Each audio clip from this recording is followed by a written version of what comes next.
ham. CC4 on the ground. Chop a brick, my bare hands. I can't switch on my mans. I can't snitch, that's on now. Hey, fuck 12, get your blind. How the fuck can you tell we sent you in that room on cam? PTSD from these shootouts. Here. I'm just saying, bro, we back at it again. This episode 113. I'm Earl. I'm stuffed, man. Y'all know what to do. Hit that subscribe button. Hit that notification bell so y'all the first to all our videos, man. We on everywhere you can stream a podcast, man. Spotify, Apple Podcasts, Google Podcasts, Radio Public, Stitcher, Breaker. Wherever you listen to a podcast, we there. Just type us up. I'm just saying, bro, in the search bar, man. But we gonna get right to it. Because, I mean, bro, I'm going to let you take it. I mean, obviously, I wanted to start it off with, you know, the elephant in the room, Joker winning back-to-back MVPs. And, you know, I don't want to go no long, drawn out. So I'm going to just let you take it first. And how you feel about it? I mean, because obviously, you know, if you watch our podcast, you know what we think about it, really. But once again, we're going to reiterate it again for y'all who didn't listen or whatever. But yeah, bro. Bro, Joker. I don't think it's no way. Like the worst case scenario for Embiid was supposed to be them being co-MVPs. That was supposed to be the worst case scenario. There's no way Joker should have won that John outright. I know a lot of people gonna say he did a lot. He did more with less. I'm tired of hearing that. When did we start becoming so in awe of 7-footers throwing behind the back passes? I don't care about that. I want my 7-footer in the paint defending it. I want my 7-footer blocking shots. I want my 7-footer deterring the other team from coming into the paint like we see with this playoff series. As soon as B come back, it looked totally different in the paint. Not getting subbed out at the end of the game because on the bench out of breath with his fat. All right, but look, man. I really don't know what to say, bro. This feel like the second year when Steve Nash won the MVP over everybody, bro. That's what it feel like. It feels disgusting. It feels very disgusting. There's no way that this should have happened, bro. Embiid is the most valuable player, but that's cool. We about to win a chip, so that's how I'm feeling. We about to get Miami out of here. And then we gotta play Milwaukee. That's gonna be tough, but we're gonna get them out of here too. Whoa, bro. Can we get out of these series first? Goddamn. Nah. We gonna win the tip. We playing the Bucks. What's going on? Can we get out of these series? Can we get out of the series first, bro? Well, I got the Bucks beating the Celtics in this series, so that's why I'm saying we're gonna play the Bucks. But, can they finish their series? Jesus Christ. Like, bro, they up 2-1. I mean, I'm just calling it like I see it. I could be wrong, but I'm just foreshadowing. That's how I think it's about to go. If the Heat lose this game tomorrow, you know what? Look, we was talking about MVP. So MVP, it definitely feel like when Steve Nash won the MVP. I'm tired of hearing about all these analytics, Joker effective field goal percentage, and this, that, and that, and him doing more with less, and this, that, and the third. Man, shut up. Y'all make me sick. Like we said before, this is exactly why so many teams are struggling with drafting young talent, because all y'all look at is analytics. Y'all don't look at the game. Y'all don't use the eye test. So that's all this tells me. It's just a bunch of nerds with their glasses on, sitting in front of the computer reading stats instead of actually watching the game. That's what this tells me. And there's nothing wrong with being a nerd, because I'm low-key a nerd. Not at all. At the same time, I watch the game. I look at stats, but I watch the game too. You got to use the eye test. And like I said, this is why a lot of teams are struggling with drafting new talent, because y'all just want to use the numbers, and the numbers don't account for heart. The numbers don't account for what doesn't show up on a stat sheet. And I hate that phrase because of Ben Simmons, but it's true with a lot of other players. It is. A lot of other players do a lot of stuff that don't show up on a stat sheet.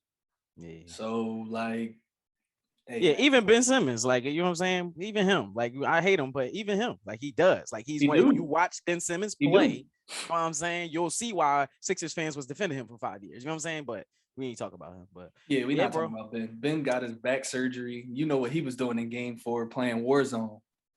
He was playing Warzone in Game 4 while James Harden was out there hitting 6 threes. Come on, bro. Like, come on, bro. Come on, bro. Come on, bro. Hey, man. All I'm gonna say is we talk about MVP. Matter of fact, we gonna get to that, bro. I'm gonna get to that because I don't want to get on a tangent. I'm gonna talk about Embiid and him not winning this MVP. I feel like we done touched every subject with this, but when you great points, everything you say, I don't really can't add really much to it. But all I will say is the funny thing about this Joker thing to me, right? When Jamal Murray comes back, we gonna see just how much of an MVP he is. Because if y'all don't, let me, get y'all memory back together. He was the MVP of that team. It was not Joker. When I'm even in the bubble, I don't care. They was hooping in that bubble. I don't care what people talking about, man. They was hooping in that bubble. That was real ball. Bro, like, who was out there? He got a nickname because of that. They called him Bubble Maul. Bro, Jamal Murray is the MVP of that team. I don't care what you're talking about. If Jamal Murray played in that series against the Warriors, it would have went 7 games. I agree. And I'm not even questioning it. I'm not at all. I mean that with so much conviction.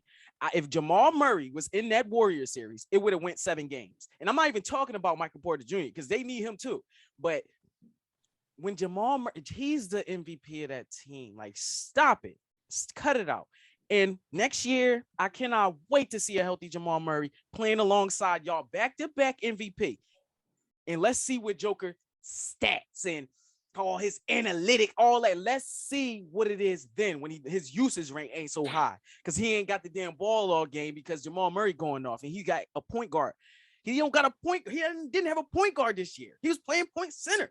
That's why he got the whole year. So at the end of the day, like you said, like we've said myriads of times on this damn podcast, the eye test show you everything.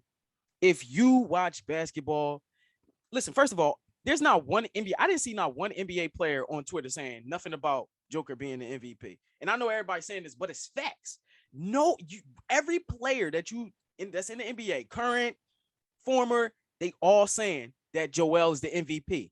These are coming from hoopers, the dudes who actually done it. Like, you know what I'm saying? Who guarded great players. You know what I'm saying? Who had to guard those dudes. Like, and also the same dudes who said that Joker was the MVP last year. So it's, bro, like, the whole thing about this MVP is, it's just like, I'm trying to think, like, I ain't even about to go there, but it's just like, it's a joke at this point. Now, like, I don't even care anymore. I'm getting to the point where I don't care about the MVP no more. Like, last year, give it to Joker. He had an amazing year last year. Even though Embiid wasn't ready for MVP last year. He wasn't playing like an MVP last year. He wasn't even acting like an MVP because, it all come with everything. It's political. Facts. This year, he did everything he could possibly do. He led the league in scoring as a center. When they say that you don't need centers anymore, they're obsolete, right? It's small ball, death lineups. That's what's popular now. This man averaged 30.6, almost 12 rebounds, upped his assists, turned down his turnovers, affected the game on the defensive end like no other. You know what I'm saying? You can see it these first 2 games against Miami. What happened game 1 and game 2? Yeah, we were in those games at halftime and all that stuff. We couldn't defend nothing. Mm-hmm. Now look at us. Now look at Bam. This is the difference between an MVP and like a good player. You know what I'm saying? Joel is the MVP. Point blank period. But shout out to definitely the MVP, man. You gotta give Joker his credit. He won it. He did what he did. He had a great year, great stats. I'm not a hater. He balled out. I just think somebody deserved it more than him. That's all. He balled out. I'm not saying he's not a great hooper, nothing like that. But at the end of the day, come on now. Joel Embiid deserved that MVP. He got robbed, and it is what it is. So, like you said, hopefully he go out and get this chip. Yeah, win this chip and win Finals MVP. Who cares about that MVP? There you go. Joker, you can have that. You can have it. Real hard. That's the little MVP. Real rare. You thought that baby MVP. That's the baby VP. Yes, sir.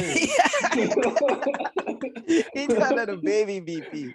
Yo, you stupid, yo. No, but thanks. But I also wanted to talk about, since we already talked about the Sixers, that Sixers the Heat series. You made a perfect segue into it. I think the last time we talked about it, we was down 0-2, and that was 2-2 going back to Miami. And I ain't got too much to say besides the fact that, just like you said, that shows who really is the MVP. This is literally showing who the MVP is. He not even scoring. He ain't had a 30-point game yet. He's just affecting the game. He's just out there. Exactly. He's just they affecting scared the game, of him. Like they not scared of him like that. But on the defensive end, he instills fear in his opponents. Have to double and triple him in the post. And look what it's doing. Every play, y'all got to double and triple this man. And he ain't even been hitting his free throws like that, because I think his vision a little messed up because of the mask and all that stuff. You know what I'm saying? He probably getting used to it. He ain't even been hitting all his free throws like he normally do. Like, you telling me this not the MVP? Like, look, bro, man. He came back. Our team started hitting a bunch of threes. They team started hitting no threes. Because guess what? On defense, you don't have to help to the paint all game anymore. So you can actually, at least get a hand up in the face of these shooters and try to at least. You don't have to just worry about the paint being wide open no more with DeAndre Jordan and Paul Reed down there all the time. Tyrese Maxey, what was that? Game 3, 5 for 6 from 3. Yeah. Basically, Autumn Jones was wide open, damn near. And then game 4, it was the Harden show in the clutch. Harden said, "You know what? I'm tired of y'all talking. Tired of it. I'm tired of it. Step back, knock down, step back again, knock down. Oh, you hit the ball out my hand. I'ma still grab this joint again and shoot it. Knock down. Like, it's just different, bro. It just looks so much different with Bede out there. Bam. I think he had like 20 last game, but game 3 he ain't do nothing. He had no 20. He had like 12, bro. Well, he had 20 last game, if I'm not mistaken. What game? Game 4. Are you talking about game 4? Oh yeah, he had 21. Yeah, he had 20, and then you talking about game 3. Shit, game 3 he might have had like 9. Yeah, for real. But look, bro, it just looked different. He not even rebounding the same no more. A lot of different dudes is in more foul trouble now because Bede is out there. It just looks completely different. The offense flows smoother. Everybody is more comfortable. And shout out to Dwayne Dedman for telling Pat Riley Hughes he didn't want to play because he was sick. Shout out to him though. They put Markieff Morris out there. I said, "Oh my God, barbecue chicken." Yeah, I'm sick too. Oh my God. Me and Dwayne Dedman, we both sick.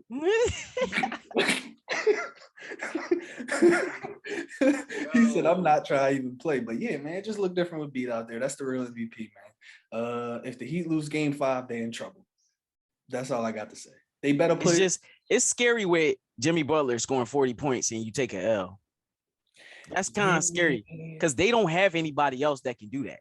Tyler Hero, he can, but I'm not scared of him like that. You know what I'm saying? He's not Jimmy, but like Jimmy Butler will get buckets. You'd be like, "Oh my God, it's nothing we could do." Like, he was posting up Embiid sometimes, bro. Like, that's what I'm saying. Like, some of his buckets, you'd be like, "It's nothing I could have possibly done." Like, I was playing the best defense I know how to play.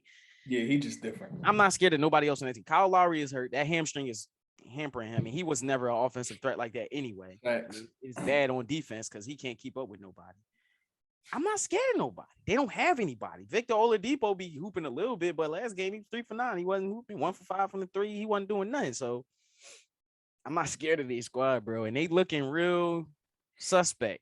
That's all I'm gonna say. I took them to win the series. Now I ain't going back on my word just because we won 2 games. I still think we not gonna handle business. I hope we do.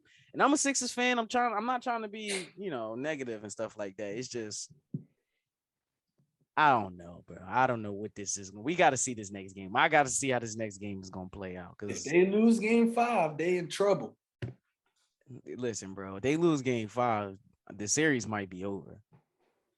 Because we might come home and if Embiid take this not winning MVP and use this as fuel and use this as fire, you know what I'm saying? it's gonna be different. He come out this next game. I feel like he gonna be real aggressive this next game. Me too. He didn't win MVP. Mhm. He gonna come out and give him a 40 piece of something. I don't know what it's gonna be, but if we win that game, bro, I might have to change and backpedal on what I said about the Miami Heat winning this. I might have to backpedal because Bro, that's he might come out and give you a 40-point triple-double because he ain't win MVP. This the dude y'all wanted to give MVP to just because he could pass? Oh, I could pass too. Yeah, I might take the over on his assists because Embiid gonna be out there throwing behind the back passes and shit like y'all dummies. Like I could do that too, stupid. If you need, well, my team need me to play defense, and you know what I'm saying? Like, Right, people so stupid, man. They keep saying, "Oh, Joker a point guard. He bring the ball up and run the offense." Are y'all stupid? Do y'all not know that Embiid was running the offense for the last however many years before we got Harden? Because Ben wasn't running it. Ben was bringing the ball up the court and passing it to Embiid at the top of the key, and that's where the offense was initiated. and even Embiid has the ability to do that. How many times have we seen him throughout the year dribble the ball down, dribble, euro somebody, dunk on somebody, or euro somebody and lay him up? Them big men be standing there and he go right past them because they don't even be expecting. They like, yo, this 7-2-2 Haiti euro went past me. That joint he did against Dwayne Dedman, I believe it was in game 3. Oh my God. When Dwayne Dedman tried to go for the charge and he went right around him and dunked that, I said, Bro, that's a that different, nasty. that's a different type of talent, man. Yeah, that natty. All I know is Embiid can never be on the bench in the fourth quarter of an elimination game. Come on now. Regardless of what his team, but he the most valuable player. It seemed like somebody else on his team made the play where it was valuable at the end of the game. But anyway, yeah. But bro, we get shout. I just want to give another shout out to Harden because he finally showed up with them 16 points in that fourth quarter, bro. And my thing is, when we first got Harden, what did we say? If Harden is going to play like Harden, and Embiid is what Embiid is, it's going to be very hard to beat the Sixers. Especially with Tobias is going stupid. Shout out to Toby.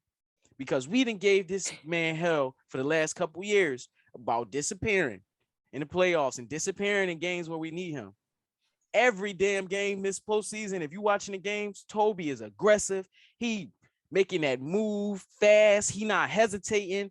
He playing like a man on a mission. So shout out to Tobias Harris too, man, because every night he giving his all, man. He giving his all, bro, and I respect that. We got 4 players that can give you the business. Think about that. And Tobias ain't like that, but he gave him 27. What's the name of game 2? Like, he was averaging like 25 before Bede came back. Bro, I think he's still average. Yeah, his average about to drop, but I think he might still be in the 20 range or whatever. No, listen, bro, we got 4 players that can get off. Hey, and shout out to Toby also for grabbing a rebound and waving Harden off. Sometimes Harden needs that. Get out of here. We don't want to see you dribble this possession.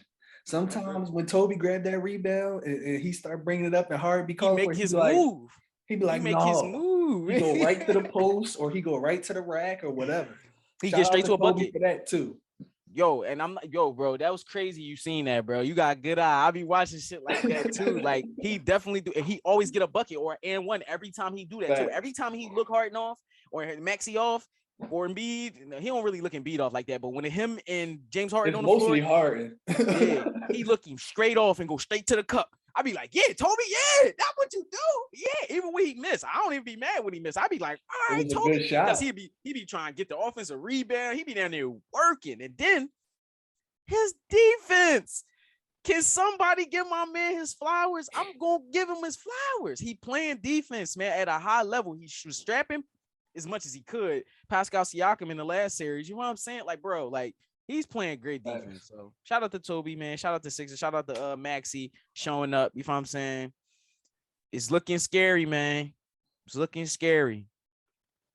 They better hope they put Duncan Robinson in the next game and he hit 7 threes. They're gonna have to do something. Because I've been wondering where he's been. He's a liability on defense, though. He's in the doghouse because he can't play defense. Yeah, I'm about to say they keep asking why Strus is in the starting lineup and not Tyler Hero. I don't think people understand basketball. Like, and I understand that they know that Eric Spoelstra is a great coach. He got the eye test. He see Max Strus be out there playing defense. Tyler Hero, he gonna give you buckets. Yeah. But the Sixers is looking for him on switches every time on the other side of the floor. Every time they right at Tyler Hero on a switch, they trying to get him on a switch every time, and they do it. And then he get taken out of the game every time, bro. I swear they start cooking him. Everybody be cooking him though. That'd be the crazy part. Like everybody be cooking him. I mean, he be trying, but he just ain't got it. Sometimes you need to get cooked and get up out of here. Real rap. Real rap. But let's move past that. The Sixers and yeah, we can get off the Sixers, man. But shout out to Toby again, man.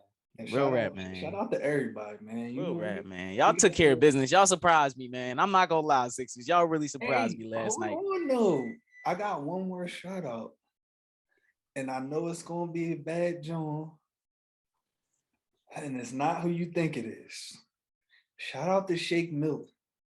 Okay. A little bit of minutes that he do be playing, he be playing for real in the playoffs, and he be talking heavy. I like it. Let's go, Shake. My young boy Shake finally coming into his own, and I love it. Like, cause Doc giving him that confidence, like, and that's what he said in the interview. I dive deep into that shit, bro. Shake and Corky said that in an interview, multiple interviews. They was like, we don't really get that much time.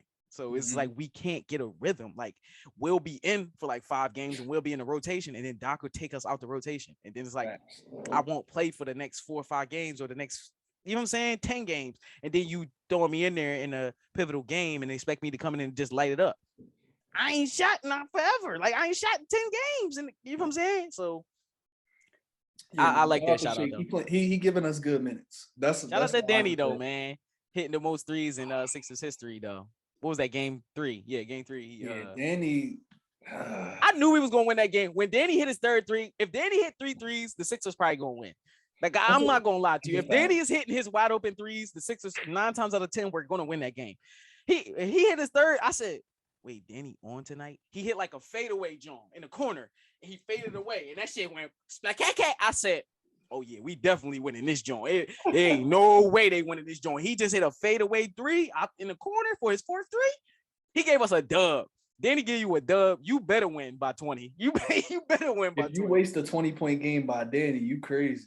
Yeah. But yeah, bro, let's get past that because we're gonna talk about that all night. But last night, bro, that game, bro. Now, Scott Foster wasn't the ref. He was reffing our game.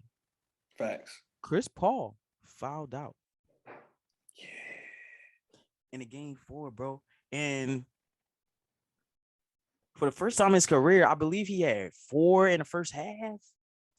Yeah, he had 4 in the first half and then got that 5th. And then the 6th. First of all, bro, I'm not even about to break down all the fouls, but I'm just going to speak on that last one. That was the most ticky-tack foul I've ever seen in a playoff game. And the NBA just going to have to chill just a little bit. Just a little bit. Because they going a little bit too far. Like, you know what I'm saying? Like, with the fixing of the games and all that stuff. They going just a tad bit too far. Like, make it a little bit more believable. Stop it. Chris Paul never. You mean to tell me this man been in the league for 20 years?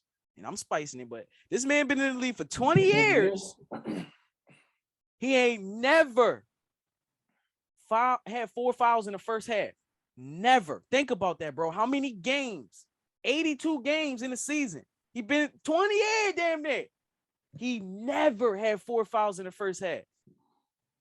When Embiid said last series, in that Raptor series, he said, the refs have an agenda. The leagues have an agenda. They're trying to extend these games and make the playoffs more entertaining.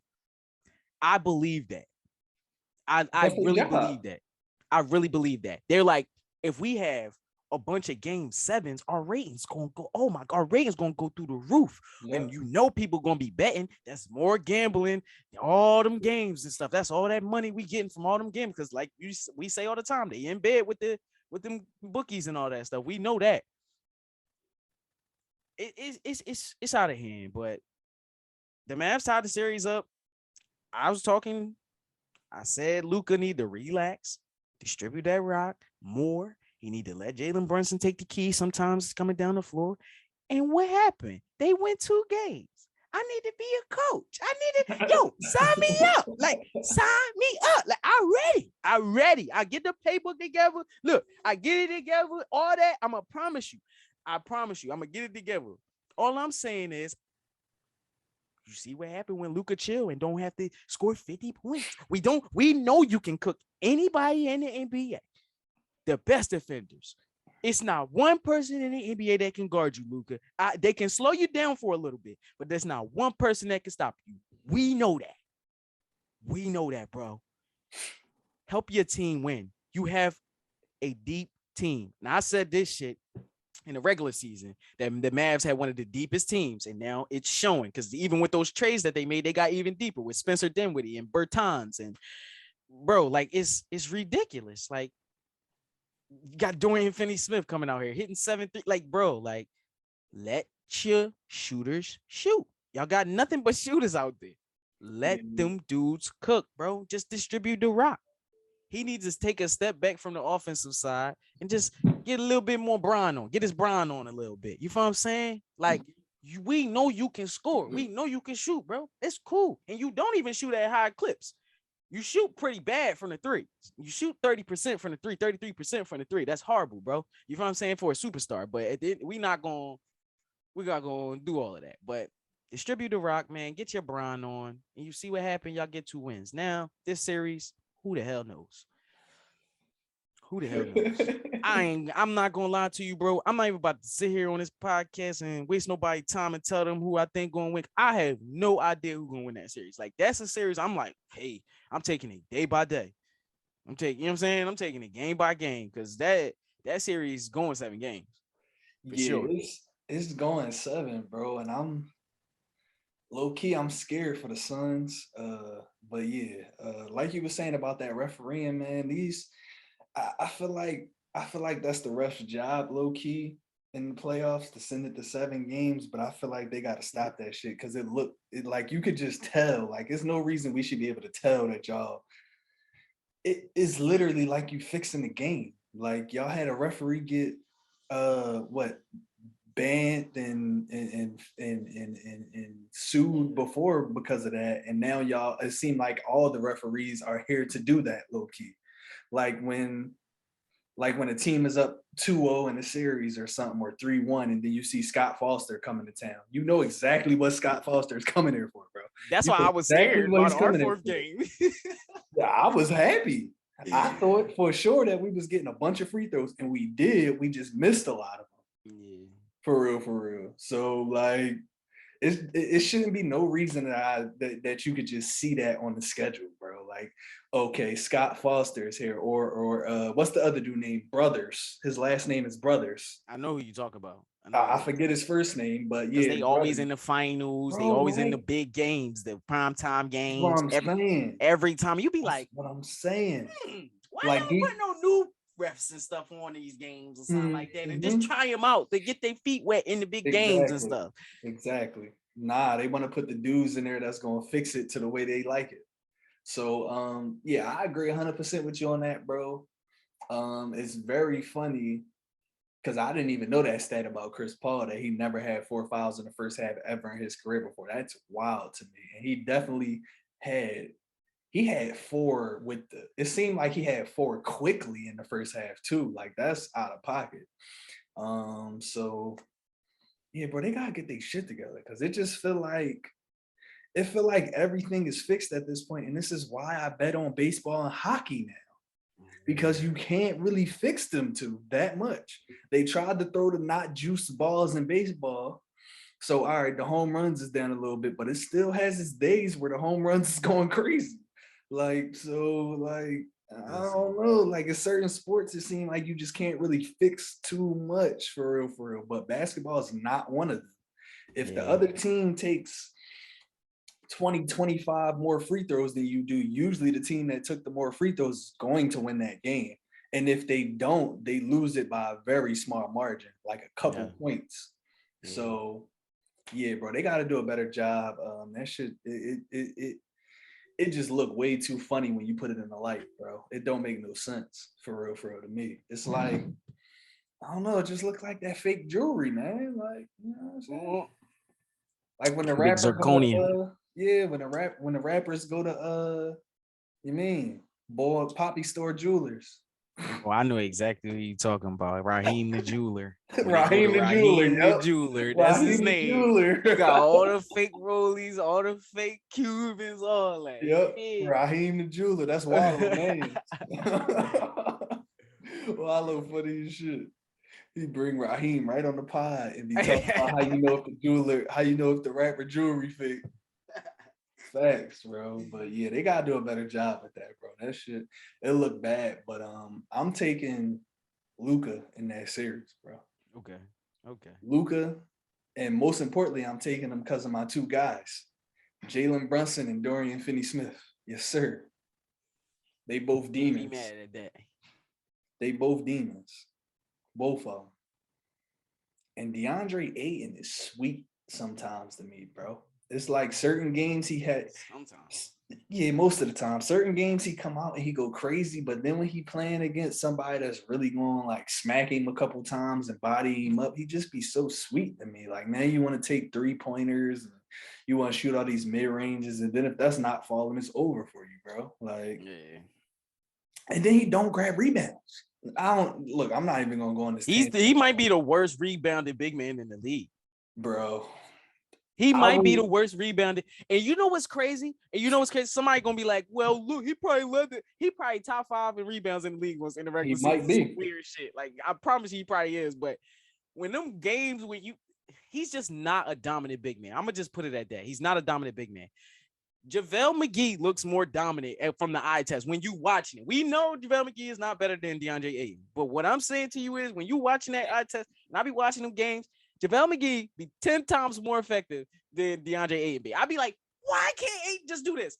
JaVale McGee come in the game for 5 minutes. Now, yes, we know he big goofy. You know he gonna come foul and he gonna do a bunch of goofy stuff. That's who he is. We know that. But he come in and give you 5 minutes, 5 rebounds, 5 points. You know what I'm saying? And just give you a block. You know what I'm saying? And it'd be like, damn, you give him some tick, he giving you a double-double easily. Facts. Easily. It's nothing for him to get a double-double. And it'd be crazy. Like, bro, how can JaVale McGee get a double-double damn near every night? But you can't give me one. Like, you know what I'm saying? You should be able to give me one every night. You trying to get a bag? They're not gonna pay him, bro. Bro, they gonna get that man. If anything, I give him like a 1-year prove it deal. You're gonna have to do something this year because I thought he was gonna do something this year. This the year he was supposed to do it. You're not getting that bag, bro. You're not getting that bag. He not getting that, Joe. He definitely not. He about to be sick. It's for sure a chalk for him, bro. It's for sure a chalk for him. He about to be shit. But last topic, man. I ain't really got nothing else but this. Yeah, My man Ja got injured, and like I said, I'm gonna keep this short and sweet, man. It pissed me off because I feel like he trying to use Jordan Poole, and yes, it was corny that he yanked his knee. And if that is the reason why he was injured, like why he's injured, that fucking sucks. And Jordan Poole, damn, bro, like what are you doing? You know what I'm saying? But watching it.